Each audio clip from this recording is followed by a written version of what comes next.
Hello children, welcome to असाई education. आज हम करेंगे सीबीएसई की 8वीं क्लास की हिंदी की बुक बसंत का 12वां चैप्टर सुदामा चरित। इसके हम करेंगे प्रश्न उत्तर। तो आइए देखते हैं कि आपका पहला प्रश्न क्या है। पहला प्रश्न है, सुदामा की दीन दशा देखकर श्री कृष्ण की क्या मनोदशा हुई, अपने शब्दों में लिखिए। तो जब श्री कृष्ण ने सुदामा जी को देखा तो उनकी क्या मनोदशा हुई, उनके मन की क्या हालत हुई, तो आपको अपने शब्दों में लिखना है। तो उत्तर होगा कि सुदामा श्री कृष्ण के गुरु भाई मतलब सहपाठी और बचपन के बहुत ही अच्छे घनिष्ठ मित्र थे। बाद में कृष्ण जी जो थे वो द्वारका के राजा बन गए। अपने बचपन के मित्र को ऐसी दयनीय दशा में देखकर उनका मन क्या हुआ, करुणा से भर गया। तो सुदामा के कांटों तथा विवाहियाँ युक्त पैर देखकर श्री कृष्ण बहुत दुखी हुए तथा उनकी आंखों से आंसू निकल आए। तो श्री कृष्ण ने क्या किया, सुदामा के पैरों को धोने के लिए पानी मंगवाया, परंतु उनकी आंखों से इतने आंसू निकले कि उन्हीं आंसुओं से जो सुदामा थे उनके पैर धुल गए। सुदामा की दीन दशा देखकर जो श्री कृष्ण भगवान थे वो बहुत ज़्यादा दुखी हुए। फिर आपका अगला प्रश्न है कि पानी परात का हाथ छुओ नहीं, नैनन के जल सो पग धोए। पंक्ति में वर्णित भाव का वर्णन अपने शब्दों में कीजिए। तो इसका क्या अर्थ होगा, पानी परात को हाथ छुए नहीं और नैनन के जल सो पग धोए। तो प्रस्तुत दोहे में ये कहा गया है कि जब सुदामा दीनहीन अवस्था में श्री कृष्ण के पास पहुँचे तो क्या हुआ, जो श्री कृष्ण थे उन्हें देखकर व्यथित हो उठे और श्री कृष्ण ने सुदामा के आगमन पर उनके पैरों को धोने के लिए क्या किया, परात में पानी मंगवाया। परंतु सुदामा की दुर्दशा देखकर श्री कृष्ण भगवान को इतना अधिक कष्ट हुआ कि वह स्वयं रो पड़े। उनकी आंखों से आंसू निकल आए और उनकी आंखों से इतने अधिक आंसू निकले कि उन्हीं आंसुओं से सुदामा के पैर धुल गए। मतलब जो परात में पानी लाया गया था उसका जल व्यर्थ हो गया। तो पानी परात को हाथ छुओ नहीं। तो जो श्री कृष्ण भगवान थे उन्होंने परात के पानी को हाथ तक नहीं लगाया। नैनन के जल सो पग धोए, उनकी आंखों से जो आंसू निकल रहे थे उसी से उन्होंने उनके पैरों को धो दिया। फिर आपका अगला प्रश्न है कि चोरी की बान में हऊ जो प्रवीणे। तो उपयुक्त पंक्ति कौन किससे कह रहा है, इस कथन की पृष्ठभूमि स्पष्ट कीजिए और इस उपालंब मतलब इस शिकायत के पीछे कौन सी पौराणिक कथा है। तो चोरी की बान में हौ जो प्रवीणे, तो ये जो पंक्ति है वो श्री कृष्ण भगवान ने अपने बाल सखा सुदामा से कही है। तो प्रयुक्त पंक्ति श्री कृष्ण अपने बाल सखा सुदामा से कह रहे हैं। इसमें दूसरा जो प्रश्न है वो है, इस कथन की पृष्ठभूमि स्पष्ट कीजिए। तो इसका मतलब हुआ कि अपनी पत्नी द्वारा चावल दिए गए थे सुदामा को, तो चावल संकोचवश सुदामा श्री कृष्ण को भेंट स्वरूप नहीं दे पा रहे थे, परंतु श्री कृष्ण सुदामा पर दोषारोपण करते हुए इसे चोरी कहते हैं और कहते हैं कि तुम तो चोरी में पहले से ही निपुण हो।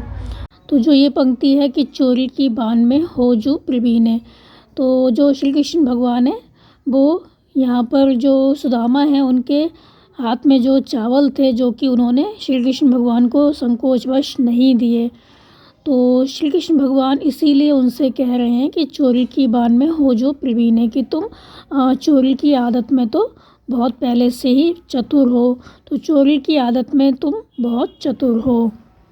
फिर आपका अगला प्रश्न है कि इस उपालंब उलाहना मतलब जो ये शिकायत कर रहे हैं उसके पीछे कौन सी पौराणिक कथा है। उन्होंने ऐसा क्यों कहा कि तुम चोरी की आदत में तो बहुत पहले से ही निपुण हो, चतुर हो। तो क्या हुआ था, बचपन में जो श्री कृष्ण भगवान थे और सुदामा थे वो एक ही आश्रम में शिक्षा प्राप्त करते थे, ऋषि संदीपनी के आश्रम में।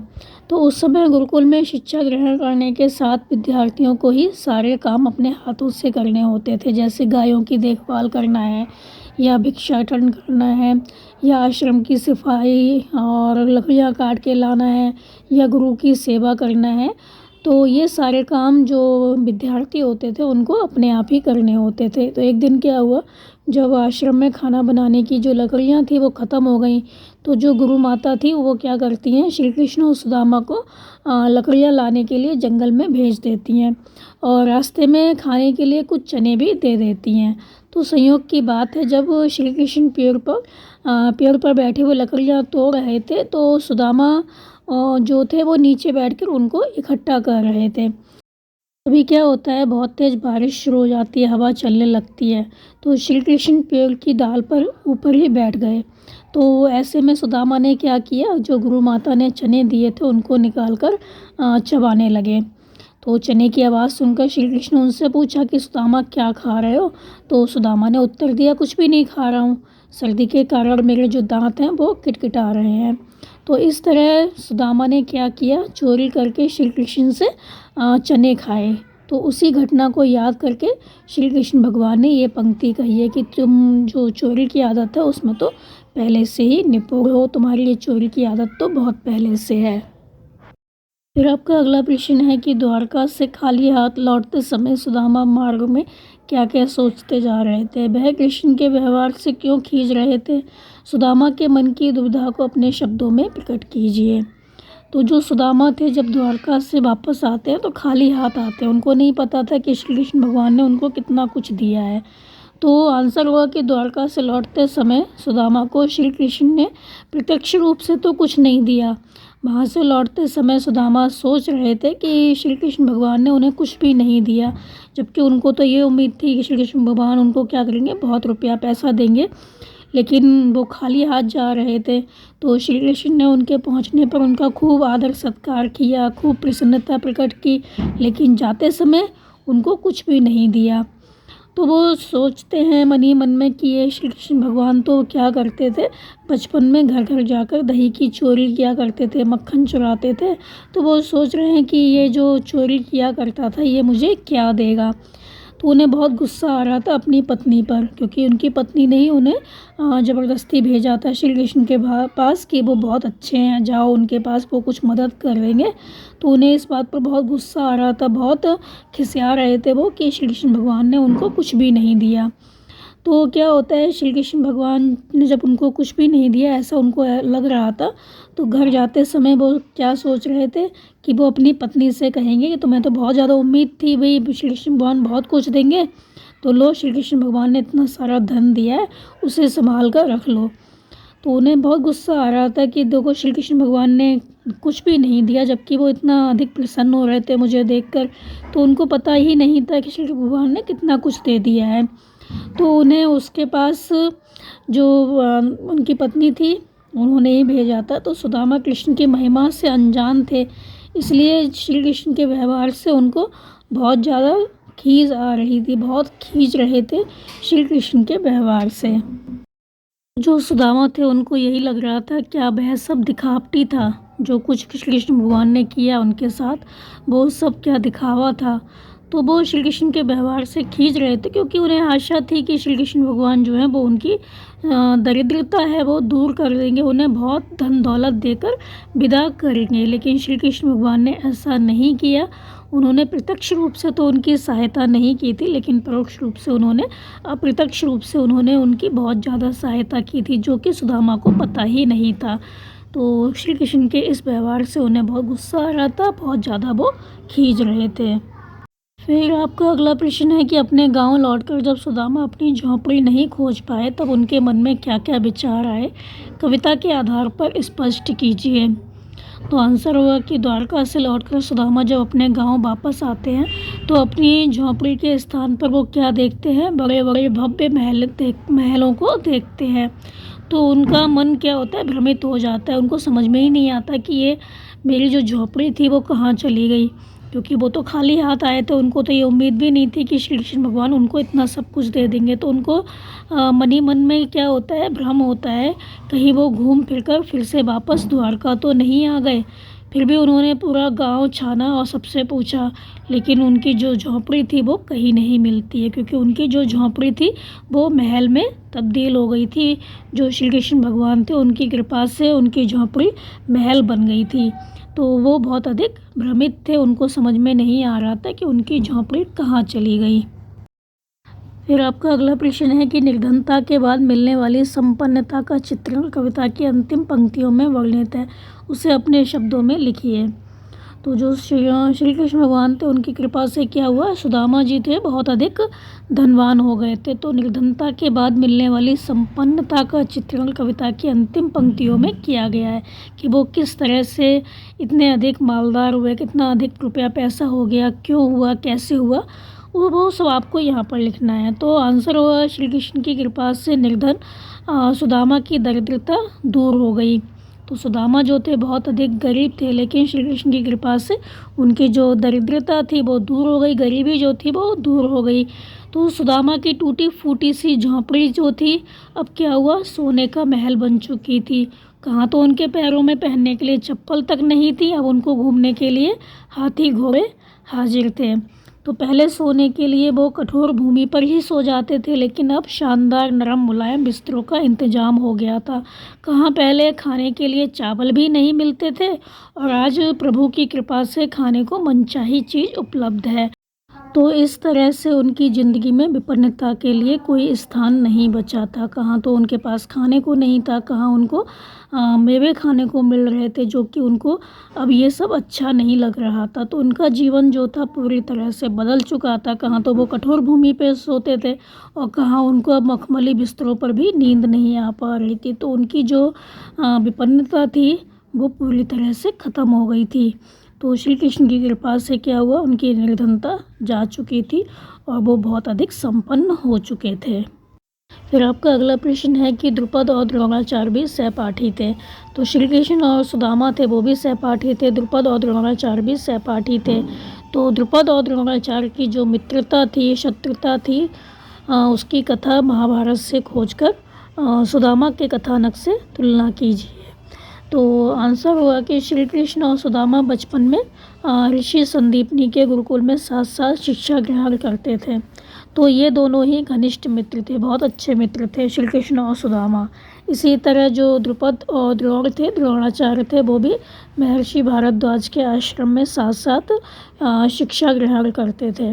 तो द्रुपद जो थे वो राजा के पुत्र थे, तो जो द्रोण थे वो महर्षि भारद्वाज के। तो ये दोनों भी बहुत अधिक घनिष्ठ मित्र थे। तो द्रुपद द्रोण से अक्सर कहा करते थे, जो द्रुपद थे वो द्रोणाचार्य से हमेशा कहा करते थे कि जब मैं राजा बन जाऊंगा तो क्या करूंगा, तो मैं अपना आधा राज्य दे दूंगा और हम दोनों ही सुखी रहेंगे। तो समय बीतने के साथ क्या हुआ, जो द्रुपद थे वो राजा बने और जो द्रोणाचार्य थे अत्यधिक गरीब हो गए। तो वो क्या करते हैं, द्रुपद के पास कुछ सहायता पाने के उद्देश्य से जाते हैं। तो द्रुपद ने द्रोण को अपनी मित्रता के लायक भी नहीं समझा और उन्हें अपमानित करके भगा दिया।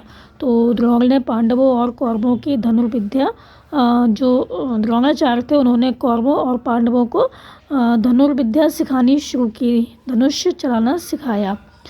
तो उन्होंने अर्जुन से गुरु दक्षिणा में क्या कहा कि द्रुपद को बंदी बनाकर मेरे पास लेके आओ। तो अर्जुन ने ऐसा ही किया। तो द्रोणाचार्य ने उनके द्वारा किए गए अपमान की याद दिलाते हुए द्रुपद को मुक्त तो कर दिया, पर अपमानित द्रुपद जो थे वो द्रोण की जान के प्यासे बन गए। तो द्रुपद जो थे स्वयं यह काम नहीं कर सकते थे, तो उन्होंने तपस्या करके एक वीर पुत्र और एक वीर पुत्री की कामना की। तो द्रुपद की इसी पुत्री मतलब द्रौपदी का विवाह अर्जुन के साथ हुआ। तो उन्होंने फिर क्या हुआ, महाभारत के युद्ध में द्रोण का वध किया। तो इस तरह से जो अर्जुन थे उन्होंने क्या किया, महाभारत का युद्ध हुआ और उसमें उन्होंने द्रोणाचार्य का वध किया। तो ये जो कहानी थी वो थी द्रोण की और द्रुपद की, जो कि एक दूसरे के दुश्मन थे। उनकी मित्रता बहुत घनिष्ठ थी, हालांकि वो सहपाठी थे, लेकिन उन्होंने क्या किया, एक दूसरे के वो दोनों ही एक दूसरे के खून के प्यासे थे। लेकिन इधर जो सुदामा थे और जो कृष्ण भगवान थे वो सच्चे अर्थों में आदर्श, उनकी जो मित्रता थी बहुत आदर्श थी। वहीं द्रोण तथा द्रुपद की जो मित्रता थी वो इसके एकदम विपरीत थी। तो कृष्ण ने सुदामा की परोक्ष मदद करके अपने जैसा ही बना दिया, मतलब उन्होंने इतनी अधिक उनकी सहायता की। तो जो सुदामा थे बहुत गरीब थे, लेकिन जो श्री कृष्ण भगवान थे उन्होंने उनकी अप्रत्यक्ष रूप से मदद की और उनको उनकी जो गरीबी थी उसको दूर कर दिया। वहीं द्रुपद और द्रोण ने मित्रता को कलंकित किया, वो एक दूसरे की जान के प्यासे बन गए थे। तो एक दूसरे को अपमानित करते रहते थे और जान लेकर ही उनको शांति मिली। तो जान लेकर ही वो शांति पा सके। तो जो द्रुपद थे उन्होंने क्या किया, जो उनकी पुत्री थी द्रौपदी उसका विवाह अर्जुन के साथ किया और फिर अर्जुन ने इस तरह से क्या किया, महाभारत के युद्ध में द्रोण का वध कर दिया। तो जो द्रोणाचार्य थे और जो द्रुपद थे वो हालांकि सहपाठी थे लेकिन फिर भी वो एक दूसरे की जान के दुश्मन थे। फिर आपका अगला प्रश्न है कि उच्च पद पर पहुंचकर या अधिक समृद्ध होकर व्यक्ति अपने निर्धन माता पिता भाई बंधुओं से नज़र फेरने लग जाता है, तो ऐसे लोगों के लिए सुदामा चरित्र कैसी चुनौती खड़ी करता है, लिखिए। तो क्या होता है, जब व्यक्ति ऊंचे पदों पर पहुंच जाता है तो उसके जो निर्धन माता पिता होते हैं, भाई बंधु होते हैं, उनसे नज़र चुराने लगता है, कहीं उसकी इंसल्ट ना हो जाए, उसका अपमान ना हो जाए। तो ऐसे लोगों के लिए सुदामा चरित्र कैसी चुनौती खड़ी करता है, लिखिए। तो आंसर होगा कि इसमें कोई संदेह नहीं कि समाज में लोगों की मानसिकता में काफ़ी बदलाव आया है। तो आजकल उच्च पद पर पहुंचकर या समृद्ध होकर व्यक्ति अपने निर्धन माता पिता भाई बंधुओं से नज़र फेर लेता है। ऐसे लोगों के लिए सुदामा चरित्र बहुत बड़ी चुनौती खड़ी करता है। तो किसी व्यक्ति को धन दौलत पद प्रतिष्ठा आदि के मद में अपने जो निर्धन माता पिता हैं उनको नहीं भूलना चाहिए, क्योंकि उन्होंने ही हमें जन्म दिया है, अनेक दुख सुख सहकर उन्होंने हमारा पालन पोषण किया है। तो उन्होंने हमारी शिक्षा दीक्षा का प्रबंध कर हमें इस लायक बनाया कि हम इतने ऊंचे पद पर पहुंच गए। तो वे समय समय पर मदद और अच्छी राय देकर हमारी सहायता करते हैं। यदि उच्च पद पर पहुंचकर हम उन्हें भूलने जैसी कोई बात करते हैं तो यह व्यक्ति की कृतज्ञता कही जाएगी कि वो कितना कृतज्ञ है, वो कितना एहसान फरामोश है। तो हमें तो ऐसे में क्या करना चाहिए, अगर जब हम उच्च पद पर पहुंच गए हैं तो अपने निर्धन माता पिता हैं, हमारे जो भाई बंधु हैं, उनकी हमें उसी प्रकार मदद करनी चाहिए जैसे कृष्ण ने सुदामा की थी। उनकी मदद कर हमें अपनी पारिवारिक और सामाजिक जो जिम्मेदारियां हैं उसका पूर्ण रूप से निर्वहन करना चाहिए। तो अगर हम उच्च पद पर पहुंच जाते हैं तो हमें घमंड नहीं करना चाहिए। हमारे जो माता पिता हैं, भाई बंधु हैं, उनकी हमें हमेशा सहायता करनी चाहिए, उनसे नज़रें नहीं चुरानी चाहिए। फिर आपका अगला प्रश्न है कि अनुमान कीजिए यदि आपका कोई अभिन्न मित्र आपसे बहुत वर्षों बाद मिलने आए तो आपको कैसा अनुभव होगा। अगर आपका कोई मित्र है जो आपसे बहुत साल बाद मिलने आता है तो आपको कैसा लगेगा। तो आंसर होगा, यदि मेरा कोई मित्र बहुत दिनों बाद मुझसे मिलने आएगा तो मैं क्या करूँगा, आत्मीयतापूर्वक उससे मिलूँगा, बहुत अपनेपन से मिलूँगा। मुझे उससे मिलकर बहुत खुशी होगी। वह जब तक मेरे पास रहेगा मैं उसका खूब आदर सत्कार करूँगा या करूँगी। यदि उसे मेरी मदद की ज़रूरत होगी तो मैं उसे पूरा करने का हर संभव प्रयास करूँगा या करूँगी और उसे प्रेम पूर्वक विदा कर भविष्य में आते रहने के लिए कहूँगा। तो मैं उससे कहूँगा कि तुम हमेशा ऐसे ही आते रहना मेरे पास। मैं बहुत प्रसन्न होऊंगा उसको देखकर और जितना संभव होगा अगर उसको मदद चाहिए होगी तो मैं उसकी मदद करूँगा। तो आपको कैसा अनुभव होगा, अपने विचार आप यहाँ पर लिख सकते हैं। फिर आपका अगला प्रश्न है कि ही रहीम संपत्ति सगे बनत बहुत बहुरीत विपत्ति कसौटी जे कसे तेई साँचे मीत। तो इस दोहे में रहीम ने सच्चे मित्र की पहचान बताई है। इस दोहे से सुदामा चरित्र की समानता किस प्रकार दिखती है, लिखिए। तो इस दोहे के माध्यम से कवि रहीम कहते हैं कि जब तक किसी भी व्यक्ति के पास संपत्ति होती है, धन दौलत होती है, तब तक क्या होता है, अनेक लोग अनेक तरीके से उसके पास बने रहते हैं। जैसे मैं तुम्हारे उन दूर के रिश्तेदार का रिश्तेदार हूँ या तुम्हारे परिवार से मेरा संबंध तो बहुत पुराना है, ऐसी तरह तरह की बातें करते हैं और उसके नज़दीक आसपास बने रहते हैं। तो ऐसे लोग जो होते हैं वो सच्चे मित्र नहीं होते। विपत्ति अर्थात धन ना रहने पर जो व्यक्ति हमारा साथ देता है वही सच्चा मित्र होता है। तो हमारी जो धन दौलत को देखकर हमारे पास आता है वो हमारा हितैषी नहीं होता, हमारा मित्र नहीं होता।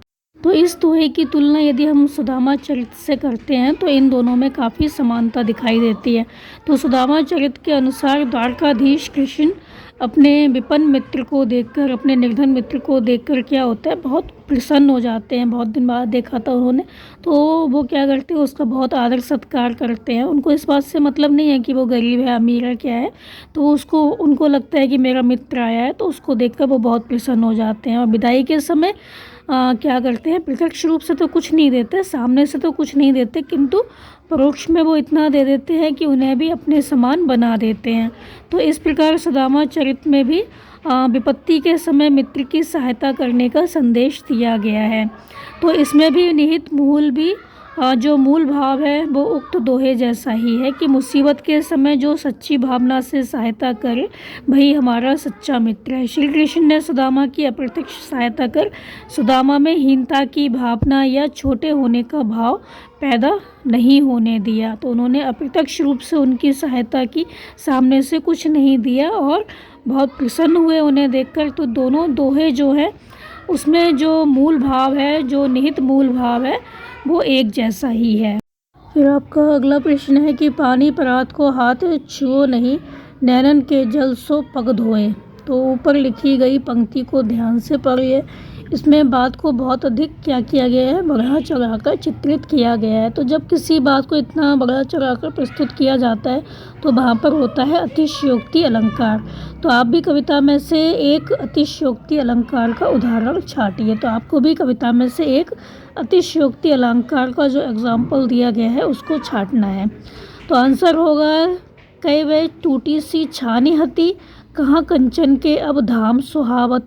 तो यहाँ पर क्या है, अतिशयोक्ति अलंकार है। तो टूटी सी झोंपड़ी के स्थान पर अचानक कंचन के कांच के महल का होना, मतलब यहाँ पर क्या है, अतिशयोक्ति अलंकार है।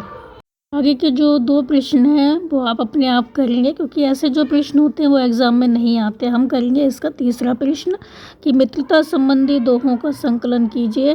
तो मित्रता संबंधी जो दोहे हैं वो आपको यहाँ पर लिखने हैं। तो आप कोई भी लिख सकते हैं, जैसे आपत्ति काल परखिए चारि, धीरज धर्म मित्र अरुणारी, जेना मित्र दुख होई दुखारी, तिन्हि बिलोकत पातक भारी।